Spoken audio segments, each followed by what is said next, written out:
let me ask for a show of hands. How many people here are over the age of 48? Well, there do seem to be a few.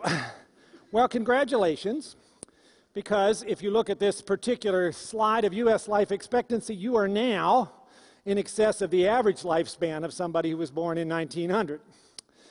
But look what happened in the course of that century. If you follow that curve, you'll see that it starts way down there. There's that dip there for the 1918 flu. And here we are at 2010, average life expectancy of a child born today, age 79, and we are not done yet. Now, that's the good news, but there's still a lot of work to do. So, for instance, if you ask, how many diseases do we now know the exact molecular basis? Turns out it's about 4,000, which is pretty amazing, because most of those molecular discoveries have just happened in the last little while. It's exciting to see that in terms of what we've learned, but how many of those 4,000 diseases now have treatments available? Only about 250. So we have this huge challenge, this huge gap. You would think this wouldn't be too hard, that we would simply have the ability to take this fundamental information that we're learning about how it is that basic biology teaches us about the causes of disease, and build a bridge across this yawning gap between what we've learned about basic science and its application. A bridge that would look maybe something like this, where you'd have to put together a nice shiny way to get from one side to the other. Well, wouldn't it be nice if it was that easy? Unfortunately, it's not. In reality, trying to go from fundamental knowledge to its application is more like this. There are no shiny bridges. You sort of place your bets. Maybe you've got a swimmer and a rowboat and a sailboat and a tugboat, and you set them off on their way, and the rains come and the lightning flashes, and oh my gosh, there's sharks in the water, and the swimmer gets into trouble, and uh-oh, the swimmer drowned, and the sailboat capsized, and that tugboat, well, it hit the rocks, and maybe if you're lucky, somebody gets across. Well, what does this really look like? Well, what is it to make a therapeutic anyway? What's a drug? A drug is made up of a small molecule of hydrogen, carbon, oxygen, nitrogen, and a few other atoms, all cobbled together in a shape. And it's those shapes that determine whether, in fact, that particular drug is going to hit its target. Is it going to land where it's supposed to? So look at this picture here, a lot of shapes dancing around for you. Now, what you need to do if you're trying to develop a new treatment for autism or Alzheimer's disease or cancer is to find the right shape in that mix that will ultimately provide benefit and will be safe. And when you look at what happens to that pipeline, you start out maybe with thousands, tens of thousands of compounds. You weed down through various steps that cause many of these to fail. Ultimately, maybe you can run a clinical trial with 4 or 5 of these. And if all goes well, 14 years after you started, you will get one approval. And it will cost you upwards of $1 billion for that one success. So we have to look at this pipeline the way an engineer would and say, how can we do better? And that's the main theme of what I want to say to you this morning. How can we make this go faster? How can we make it more successful? Well, let me tell you about a few examples where this has actually worked. One that has just happened in the last few months is the successful approval of a drug for cystic fibrosis. But it's taken a long time to get there. Cystic fibrosis had its molecular cause discovered in 1989. By my group working with another group in Toronto, discovering what the mutation was in a particular gene on chromosome 7. That picture you see there, here it is, that's the same kid. That's Danny Bessette. 23 years later, because this is the year, and it's also the year where Danny got married, where we have for the first time the approval by the FDA of a drug that precisely targets the defect in cystic fibrosis, based upon all this molecular understanding. That's the good news. The bad news is this drug doesn't actually treat all cases of cystic fibrosis, and it won't work for Danny, and we're still waiting for that next generation to help him. But it took 23 years to get this far. That's too long. How do we go faster? Well, one way to go faster is to take advantage of technology, and a very important technology that we depend on for all of this is the human genome. The ability to be able to look at a chromosome, to unzip it, to pull out all the DNA, and to be able to then read out the letters in that DNA code, the A, C's, G's, and T's, that are our instruction book and the instruction book for all living things. And the cost of doing this, which used to be in the hundreds of millions of dollars, has in the course of the last 10 years fallen faster than Moore's Law, down to the point where it is less than $10,000 today to have your genome sequenced or mine, and we're headed for the $1,000 genome fairly soon. Well, that's exciting. How does that play out in terms of application to a disease? I want to tell you about another disorder. This one is a disorder which is quite rare. It's called Hutchinson-Gilford progeria, and it is the most dramatic form of premature aging. Only about 1 in every 4 million kids has this disease. And in a simple way, what happens is, because of a mutation in a particular gene, a protein is made that's toxic to the cell, and it causes these individuals to age at about 7 times the normal rate. Let me show you a video of what that does to the cell. The normal cell, if you looked at it under the microscope, would have a nucleus sitting in the middle of the cell, which is nice and round and smooth in its boundaries. And it looks kind of like that. A progeria cell, on the other hand, because of this toxic protein called progerin, has these lumps and bumps in it. So what we would like to do, after discovering this back in 2003, is to come up with a way to try to correct that. Well, again, by knowing something about the molecular pathways, it was possible to pick one of those many, many compounds that might have been useful and try it out. And in an experiment done in cell culture, and shown here in a cartoon, if you take that particular compound and you add it to that cell that has progeria, and you watch to see what happened, in just 72 hours, that cell becomes, for all purposes that we can determine, almost like a normal cell. Well, that was exciting, but would it actually work in a real human being? This has led, in the space of only 4 years from the time the gene was discovered to the start of a clinical trial, to a test of that very compound. And the kids that you see here all volunteered to be part of this, 28 of them, and you can see as soon as the picture comes up that they are in fact a remarkable group of young people, all afflicted by this disease, all looking quite similar to each other.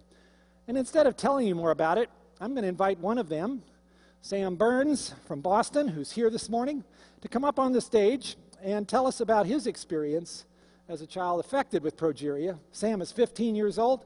His parents, Scott Burns and Leslie Gordon, both physicians, are here with us this morning as well.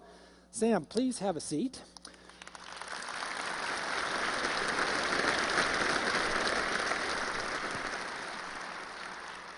So Sam, why don't you tell these folks what it's like being affected with this condition called progeria? Well, progeria limits me in some ways. I cannot play sports or do physical activities, but I have been able to take interest in things that progeria luckily does not limit. But when there is something that I really do want to do that progeria gets in the way of, like marching band or umpiring, we always find a way to do it, and that just shows that progeria isn't in control of my life. So what would you like to say to researchers here in the auditorium and others listening to this? What would you say to them both about research on progeria and maybe about other conditions as well? Well, research on progeria has come so far in less than 15 years, and that just shows the drive that researchers can have to get this far, and it really means a lot to myself and other kids with progeria, and it shows that if that drive exists, anybody can cure any disease, and hopefully progeria can be cured in the near future, and so we can eliminate those 4,000 diseases that Francis was talking about. Excellent. So Sam took the day off from school today to be here, and he is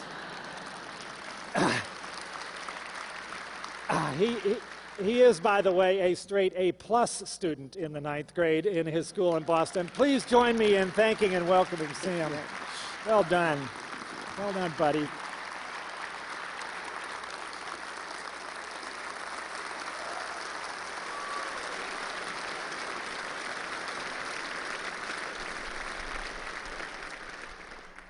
So I just want to say a couple more things about that particular story and then try to generalize how could we have stories of success all over the place for these diseases. As Sam says, these 4,000 that are waiting for answers.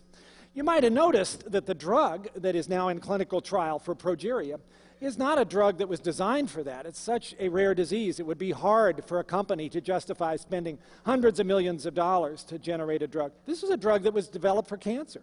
Turned out it didn't work very well for cancer, but it has exactly the right properties, the right shape to work for progeria, and that's what's happened. Wouldn't it be great if we could do that more systematically? Could we, in fact, encourage all the companies that are out there that have drugs in their freezers that are known to be safe in humans, but have never actually succeeded in terms of being effective for the treatments they were tried for? Now we're learning about all these new molecular pathways. Some of those could be repositioned or repurposed, or whatever word you want to use, for new applications, basically teaching old drugs new tricks. That could be a phenomenal, valuable activity. We have many discussions now between NIH and companies about doing this that are looking very promising. And you could expect quite a lot to come from this. There are quite a number of success stories one can point to about how this has led to major advances. The first drug for HIV/AIDS was not developed for HIV/AIDS. It was developed for cancer. It was AZT. Didn't work very well for cancer, but became the first successful antiretroviral. And you can see from the table there are others as well. So how do we actually make that a more generalizable effort? Well, we have to come up with a partnership between academia, government, the private sector, and patient organizations to make that so. At NIH, we have started this new National Center for Advancing Translational Sciences, just started last December, and this is one of its goals. Let me tell you another thing we could do.